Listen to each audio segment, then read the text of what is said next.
Hello friends, welcome to global online Kannada. ಈ ಒಂದು ವಿಡಿಯೋದಲ್ಲಿ ನಾವು ಕರ್ನಾಟಕ ಸೆಟ್ 2026 ಪೇಪರ್ 1 ಪ್ರಿಪ್ರೇಷನ್ಗಾಗಿ 2013ರಲ್ಲಿ ನಡೆದ ಪ್ರಶ್ನೆ ಪತ್ರಿಕೆಯಿಂದ ಕೆಲವು ಮ್ಯಾಥಮೆಟಿಕಲ್ ಕ್ವಶನ್ಸ್ ಅನ್ನ ಸಾಲ್ವ್ ಮಾಡ್ತಾ ಇದ್ದೀವಿ. ಈ ಒಂದು ಪೇಪರ್ 1 ಪ್ರಿಪ್ರೇಷನ್ಗಾಗಿ ಎಲ್ಲ ಪ್ರೀವಿಯಸ್ ಇಯರ್ ಕ್ವಶನ್ ಪೇಪರ್ಗಳನ್ನ ಸಾಲ್ವ್ ಮಾಡ್ಕೋಬೇಕಾಗುತ್ತೆ. ಎಲ್ಲ ಪ್ರೀವಿಯಸ್ ಇಯರ್ ಕ್ವಶನ್ ಪೇಪರ್ ಕೂಡ ನಮ್ಮ ಚಾನಲ್ನಲ್ಲಿ ಲಭ್ಯವಿದೆ. 2013 ಲಭ್ಯ ಇರಲಿಲ್ಲ, ಇದನ್ನು ಕೂಡ ನಾವು ಸಾಲ್ವ್ ಮಾಡ್ತಾ ಇದ್ದೀವಿ. ಹಾಗಾದ್ರೆ ಯಾರೆಲ್ಲ ವಿದ್ಯಾರ್ಥಿಗಳು ಕೆಸೆಟ್ 2026ಗೆ ಪ್ರಿಪರೇಷನ್ ಅನ್ನು ಮಾಡ್ತಾ ಇದ್ದೀರಾ, ಗ್ಲೋಬಲ್ ಆನ್ಲೈನ್ ಕನ್ನಡ ವತಿಯಿಂದ ನಾವು ಪೇಪರ್ 1ಗಾಗಿ ಕೋರ್ಸ್ ಅನ್ನು ಆರಂಭ ಮಾಡಿದ್ದೀವಿ. ಈ ಒಂದು ಕೋರ್ಸ್ ನಲ್ಲಿ ನಾವು ನಿಮಗೆ ಕಂಪ್ಲೀಟ್ ಥಿಯರಿ ಲೆಕ್ಚರ್ಸ್, ಸಾಕಷ್ಟು MCQ lectures, 50 mock test, notes ಮತ್ತೆ 5000+ MCQ PDF ಅನ್ನ ಕೊಡ್ತಾ ಇದ್ದೀವಿ. ಈ ಒಂದು ಕಂಪ್ಲೀಟ್ ಕೋರ್ಸ್ ಇಂಗ್ಲಿಷ್ ಮತ್ತೆ ಕನ್ನಡ ಎರಡು ಲ್ಯಾಂಗ್ವೇಜ್ ನಲ್ಲಿ ನಿಮಗೆ ದೊರೀತಾ ಇದೆ. ನೀವು ಜಾಯಿನ್ ಆಗಲು ಈ ಗ್ಲೋಬಲ್ ಆನ್ಲೈನ್ ಆಪ್ ಅನ್ನ ಪ್ಲೇಸ್ಟೋರ್ ಇಂದ ಡೌನ್ಲೋಡ್ ಮಾಡಿಕೊಂಡು ಜಾಯಿನ್ ಆಗ್ಬೋದು, ಅಥವಾ ನೀವು ಈ ನಂಬರ್ಸ್ಗೆ ಕಾಂಟ್ಯಾಕ್ಟ್ ಮಾಡಿ ಕೂಡ ಜಾಯಿನ್ ಆಗ್ಬೋದು. ಈ ಒಂದು ಆ್ಯಪ್ ಅನ್ನು ಡೌನ್ಲೋಡ್ ಮಾಡಿದ ನಂತರ ಇಲ್ಲಿ ರಿಜಿಸ್ಟರ್ ಮಾಡಿ ಸ್ಟೋರ್ ಅಂತ ಇರುತ್ತೆ. ಸ್ಟೋರ್ನಲ್ಲಿ ಕೆಸೆಟ್ ಪೇಪರ್ 1 ಅಂತ ನೀವೇನಾದರೂ ಸರ್ಚ್ ಮಾಡಿದ್ರೆ ಒಂದು ಕಂಪ್ಲೀಟ್ ಕೋರ್ಸ್ ನಿಮಗೆ ಅವೈಲೇಬಲ್ ಆಗ್ತಾ ಇದೆ. ಅದೇ ರೀತಿ ಪೇಪರ್ 2ಗಾಗಿ ಕೇಳಿಕೊಟ್ಟ ಎಲ್ಲ ವಿಷಯಗಳ ಮೇಲೆ ನೋಟ್ಸ್ ಆ್ಯಂಡ್ MCQ ಸೆಟ್ ಅನ್ನ ಕೂಡ ಕೊಡ್ತಾ ಇದ್ದೀವಿ. ಇದಕ್ಕೂ ಕೂಡ ಜಾಯಿನ್ ಆಗಲು ಈ ನಂಬರ್ಸ್ಗೆ ವಾಟ್ಸಪ್ ಮೆಸೇಜ್ ಅನ್ನು ಮಾಡಿ ಜಾಯಿನ್ ಆಗ್ಬೋದು. ಹಾಗಾದರೆ let us move to the questions. Here the first question is blood relation related question. E is the son of A and D is the son of B. C is the daughter of A and is married to D. How D is related to E? Option A brother, option B brother-in-law, option C uncle, option D father. ಇಲ್ಲಿ ಒಂದು blood ರಿಲೇಷನ್ಗೆ ಸಂಬಂಧಪಟ್ಟಂತೆ ಪ್ರಶ್ನೆ ಇದೆ. A ಯ ಮಗ E ಮತ್ತು B ಯ ಮಗ ಡಿ. ಎ ಯ ಮಗಳು ಸಿ, ಯು ಡಿ ಅನ್ನು ವಿವಾಹವಾಗಿದ್ದಾಳೆ. ಡಿ ಯುಗೆ ಇಗೆ ಯಾವ ರೀತಿ ಸಂಬಂಧವನ್ನು ಹೊಂದಿದ್ದಾನೆ? ಆಪ್ಷನ್ ಎ ಸಹೋದರ, ಆಪ್ಷನ್ ಬಿ ಭಾವ, ಆಪ್ಷನ್ ಸಿ ಮಾವ, ಆಪ್ಷನ್ ಡಿ ತಂದೆ. Let us solve this. Here E is the son of, ಇಲ್ಲಿ E is the son of A ಅಂತ ಹೇಳಿದ್ದಾರೆ. ಇಲ್ಲಿ E ಏನಿದಾನೆ, ಇವನು ಸನ್ ಇದಾನೆ, ಎ ನ son. E is the son of A. E ಎಂಬುವರು ಎ ನ ಮಗ ಆಗಿದ್ದಾರೆ. ಹಾಗಾಗಿ ಎ ಎಂಬುವರು ಇಲ್ಲಿ ಫಾದರ್ ಆಗಿದ್ದಾರೆ.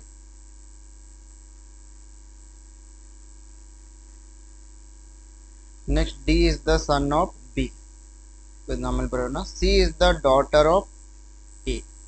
ಸಿ ಎಂಬುವರು ಎಗೆ ಡಾಟರ್ ಆಗಿದ್ದಾರೆ. ಸಿ ಎಂಬುವರು ಎ ನ ಮಗಳಾಗಿದ್ದಾರೆ. C is the daughter of A and is married to D, and she has got married with D. D is the husband of C. And one more sentence was given. D is the son of B. D is the son of B. D is husband to C and son to B. ಇಲ್ಲಿ D ಎಂಬುವರು C ಗೆ husband ಆದ್ರೆ B ಗೆ ಸನ್ ಆಗಿದ್ದಾರೆ. ಹಾಗಾದ್ರೆ how D is related to E ಅಂತ ಹೇಳಿದ್ದಾರೆ. How D is related to E. Here what happens, D ಮತ್ತೆ E ಗೆ ಇಲ್ಲಿ ಸಂಬಂಧವನ್ನ ಕಲ್ಪಿಸಿದಾಗ ಏನಾಗ್ತಾ ಇದೆ? D is husband of E sister. D is E sister's husband is D. ಹೀಗಾಗಿ the right answer is brother-in-law. Option B brother-in-law, ಭಾವ ಇಲ್ಲಿ ಸರಿಯಾದ ಉತ್ತರ ಆಗಿದೆ. ಏಕೆಂದ್ರೆ ಎನ ಮಗ ಆಗಿದ್ದಾರೆ, ಅದೇ ರೀತಿ ಸಿ ಎಂಬುವರು ಕೂಡ ಎನ ಮಗ ಆಗಿದ್ದಾರೆ. ಸಿ ಮತ್ತೆ ಇಬ್ರು ಅಣ್ಣ ತಂಗಿ ಆದ್ರು. ಹಾಗಾಗಿ ಸಿ ನ ಹಸ್ಬೆಂಡ್ ಯಾರು? D.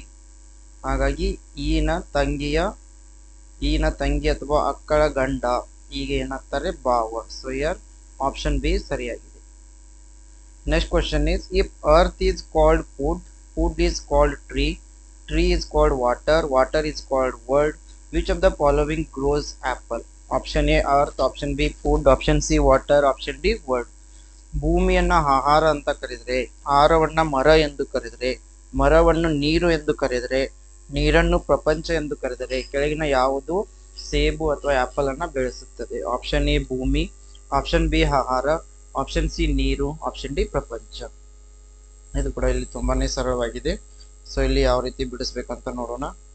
If earth is called food, earth is called food, food is called tree, tree is called water, water is called world.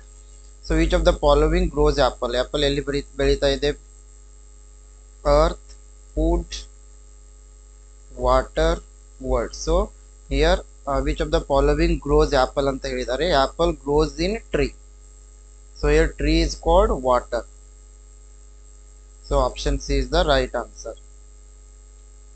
So ಇಲ್ಲಿ ಹಾಗಾದ್ರೆ ಏನ್ ಕೇಳಿದ್ದಾರೆ, ಸೇಬು ಎಲ್ಲಿ ಬೆಳೆಯುತ್ತದೆ ಅಂತ ಕೇಳಿದ್ದಾರೆ. ಸೇಬು ಇಲ್ಲಿ ಮರಗಳಲ್ಲಿ ಬೆಳೆಯುತ್ತದೆ. ಸೊ ಇಲ್ಲಿ ಮರವನ್ನು ನಾವು ಏನಂತ ಕರೆದಿದ್ದೀವಿ, ವಾಟರ್ ಅಂತ ಕರೆದಿದ್ದೀವಿ. ಸೊ ಹೀಗಾಗಿ option C is the right answer, not option B. Option C is correct.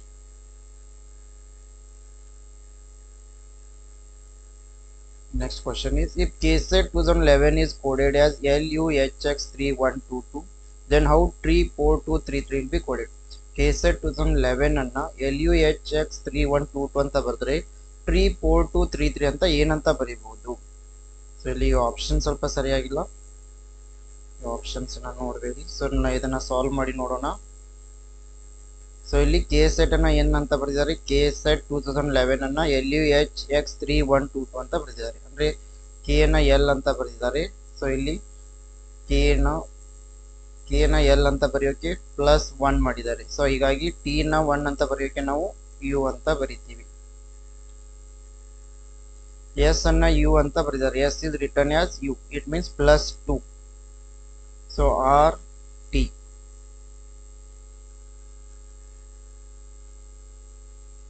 E is written as H. E to H, the difference is 3. In the same way, E is written as H. T is written as X. T2 difference is 4. In the same way, again E to 4 difference means it will be I. 2 is written as 3 plus 4. So 4 plus 1 is 5. 0 is written as 1 plus 1. 2 is written as 3. So 3 plus 1 is 4. 3 plus 1 is 4. UTHI 5344. UTHI 5344. So option A UTHI ಅಂತ ಬರಬೇಕು. ಇಲ್ಲಿ UTHH ಅಂತ ಕೊಟ್ಟಿದ್ದಾರೆ. 5344 ಸರಿಯಾಗಿದೆ. So ಹೀಗಾಗಿ option A ಅನ್ನು ನಾವು ತೆಗೆದುಕೊಳ್ಳೋಣ. ಮೋಸ್ಟ್ಲಿ ಇದು ಇಲ್ಲಿ ಮಿಸ್ಟೇಕ್ ಆಗಿರ್ಬೋದು. ಸೊ ಇಂಥ ಸಂದರ್ಭದಲ್ಲಿ ನಾವು ಅತಿ ನಿಯರೆಸ್ಟ್ ಆನ್ಸರ್ ಅನ್ನ ಮಾರ್ಕ್ ಮಾಡೋದು ತುಂಬಾನೇ ಒಳ್ಳೆಯದು. Next question is, the 10th number in the following series is 0, 2, 6, 12, 10 dash. 0, 2, 6, 12, 10, 10 ಸರಲ್ಲಿ 10ನೇ ಸಂಖ್ಯೆ ಯಾವುದು ಅಂತ ಕೇಳಿದ್ದಾರೆ. ಸೊ ಇಲ್ಲಿ ಕೂಡ ಏನಾಗಿದೆ ಅಂತಂದ್ರೆ, ಸೊ ಈ ಒಂದು ಆಪ್ಷನ್ ಸರಿಯಾಗಿಲ್ಲ, ಇದನ್ನ ಸಾಲ್ವ್ ಮಾಡೋಣ. ಸೊ ಇಲ್ಲಿ ಕೂಡ ಪ್ರಶ್ನೆಯಲ್ಲಿ ಇದು 10 ಆಗಲ್ಲ, ಇದು 20ನೇ ಆಗಬೇಕು. ಸೊ ಇಲ್ಲಿ ಕೂಡ ಪ್ರಶ್ನೆಯಲ್ಲಿ ಮಿಸ್ಟೇಕ್ ಇತ್ತು ಅನ್ಸುತ್ತೆ, ಇದು ಕೂಡ 20 ಆಗುತ್ತೆ. ಸೊ ಹೀಗಾಗಿ 20 ಆದಾಗ 10ನೇ ಸಂಖ್ಯೆ 0, 2, 6, 12, 20, 30, 42, 56, 72, 90 ಅಂದ್ರೆ ಏನ್ ಮಾಡಿರ್ತಾರೆ, +2 ಮಾಡ್ತಾ ಹೋಗಿದ್ದಾರೆ. +2, +4, +6, +8, +10, +12, +14, 16, 18. ಸೊ ಹೀಗಾಗಿ 90. ಸೊ ಇಲ್ಲಿ option C is the right answer. But ಇಲ್ಲಿ ಪ್ರಶ್ನೆಯಲ್ಲಿ ಮಿಸ್ಟೇಕ್ ಇತ್ತು, ಇದನ್ನ 20 ಮಾಡಬೇಕಾಗುತ್ತೆ. So next, if we are coming is coded as YGCTGE QOKPI. What does FCPI GTC JCF stand for? So we are coming ಅನ್ನ ಏನಂತ ಬರೆದಿದ್ದಾರೆ, ಈ ಸಂಕೇತದಿಂದ ಬರೆದಿದ್ದಾರೆ. ಹಾಗಾದ್ರೆ ಈ ಒಂದು ಸಂಕೇತನ ಏನಂತ ಬರಿತೀವಿ? Option A danger ahead, option B eating meals, option C danger point, option D tiger side. So ಇಲ್ಲಿ ಎಲ್ಲವನ್ನ ಆಪ್ಷನ್ ಬಿ ಸರಿಯಾಗಲ್ಲ. ಸೊ ಇಲ್ಲಿ ನಾವು ಎಲ್ಲವನ್ನ ಟ್ರೈ ಮಾಡಿ ನೋಡಿದಾಗ ಸೊ ಈ ಆನ್ಸರ್ ಸಿಗ್ತಾ ಇದೆ, ವಿ ಆರ್ ಕಮಿಂಗ್. ಸೊ ಇಲ್ಲಿ ಏನ್ ಮಾಡಿದ್ದಾರೆ, ಡಬ್ಲ್ಯೂ ಗೆ +2 ಮಾಡಿ Y ಬರೆದಿದ್ದಾರೆ, ಇ ಗೆ +2 ಮಾಡಿ G ಬರೆದಿದ್ದಾರೆ, ಎ ಗೆ +2 ಮಾಡಿ ಸಿ ಬರೆದಿದ್ದಾರೆ, ಆರ್ ಗೆ +2 ಮಾಡಿ ಟಿ ಬರೆದಿದ್ದಾರೆ, ಇ ಗೆ +2 ಮಾಡಿ ಜಿ ಈ ರೀತಿ ಎಲ್ಲದಕ್ಕೂ +2 ಮಾಡ್ತಾ ಹೋಗಿದ್ದಾರೆ. ಸೊ ಈ ಕಡೆ ನಾವು FCPI GTC JCF ಇದನ್ನ ಬರ್ಕೊಂಡಾಗ ಎಲ್ಲದಕ್ಕೂ ನಾವು -2 ಮಾಡ್ತಾ ಹೋದ್ರೆ ರಿವರ್ಸ್ ಆಗಿ ಈ ಕಡೆ +2 ಮಾಡಿದರೆ, ನಾವು -2 ಮಾಡ್ತಾ ಹೋದ್ರೆ ಡೇಂಜರ್ ಅಹೆಡ್ ಅಂತ ಬರ್ತಾ ಇದೆ. ಸೊ ಹೀಗಾಗಿ option A is correct, danger ahead. So ಇಲ್ಲಿ ಆಪ್ಷನ್ ಎ ಸರಿಯಾದ ಉತ್ತರ.